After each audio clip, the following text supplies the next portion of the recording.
Galates chapitre 3. Je lis au nom de Jésus. Paul pose une question aux Galates. Galates stupides, qui vous a jeté en sort?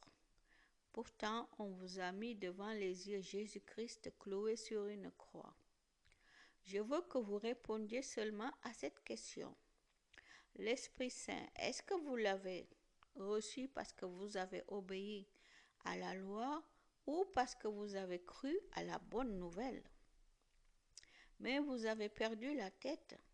Au début, vous avez compté sur l'Esprit Saint. Et maintenant, est-ce que vous allez compter sur vos seules forces? Tout ce que vous avez vécu, est-ce que c'est pour rien? D'ailleurs, pour rien, c'est impossible. Dieu vous donne son esprit et il fait chez vous tant de choses extraordinaires. Est-ce qu'il a fait cela parce que vous obéissiez à la loi ou bien parce que vous croyez à la bonne nouvelle? Personne ne devient juste par la loi. Abraham a cru en Dieu et pour cela, Dieu l'a considéré comme un homme juste. Comprenez bien une chose, la vraie famille d'Abraham, ce sont les croyants. D'ailleurs, les livres saints ont prévu ceci. Dieu devait rendre juste les non-juifs à cause de leur foi. C'est pourquoi les livres saints ont annoncé d'avance à Abraham cette bonne nouvelle. Dieu bénira tous les peuples à travers toi. Alors, ceux qui croient, Dieu les bénira avec Abraham, le croyant. Oui, une malédiction frappe ceux qui comptent sur l'obéissance à la loi. En effet, les livres saints disent, celui qui n'obéit pas sans cesse à tout ce qui est écrit dans le livre de la loi, celui-là sera maudit. Personne ne devient juste devant Dieu par la loi, c'est clair. On lit aussi, celui qui croit en Dieu est juste, et ainsi, il aura la vie. Mais la loi ne dépend pas de la foi. Au contraire, la loi donnera la vie à celui qui obéit à tous ses commandements. Mais le Christ nous a libérés à grand prix de la malédiction de la loi. C'est lui qui a été frappé de malédiction pour nous. En effet, les livres saints disent, la malédiction frappe celui qui est pendu à un arbre.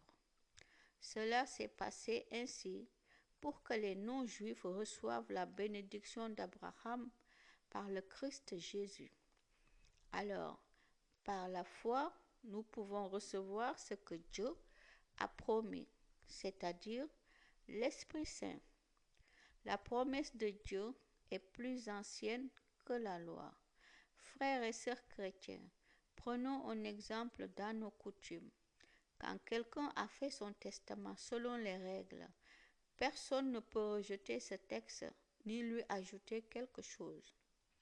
Eh bien, il en est de même avec les promesses que Dieu a faites à Abraham et à celui qui allait naître de lui. Il n'est pas dit et à ceux qui allaient naître de lui comme s'il y avait plusieurs personnes. Non, il n'y a qu'une seule personne. En effet, dans les livres saints on lit, et à celui qui va naître de toi. Cette personne, c'est le Christ. Voici ce que je veux dire.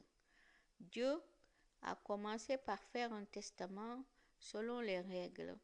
La loi de Moïse est arrivée 430 ans plus tard.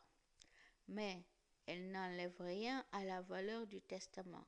Sinon, la promesse de Dieu perdrait toute sa force. Si l'héritage vient de la loi, il ne vient plus de la promesse. Pourtant, c'est par la promesse que Dieu a montré son amour à Abraham. L'utilité de la loi est limitée dans le temps. Alors, pourquoi la loi? C'était une chose en plus. Elle servait à faire connaître les fautes jusqu'à l'arrivée de celui qui allait naître, d'Abraham. C'est pour lui que Dieu avait fait sa promesse.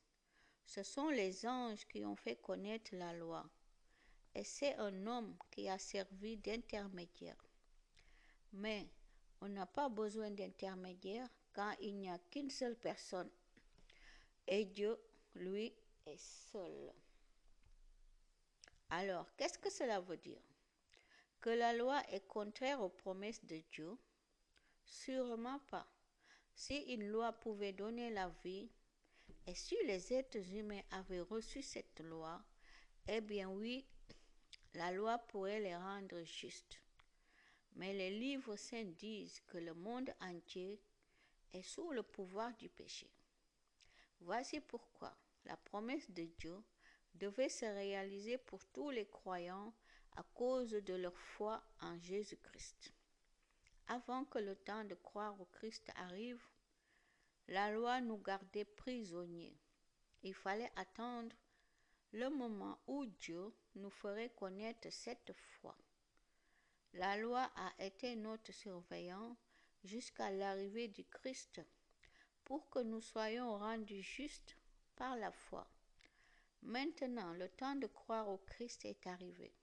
Donc, nous ne dépendons plus de ce surveillant. Oui, en croyant au Christ Jésus, vous êtes tous fils de Dieu. Tous vous avez été baptisés dans le Christ et vous êtes devenus semblables à lui.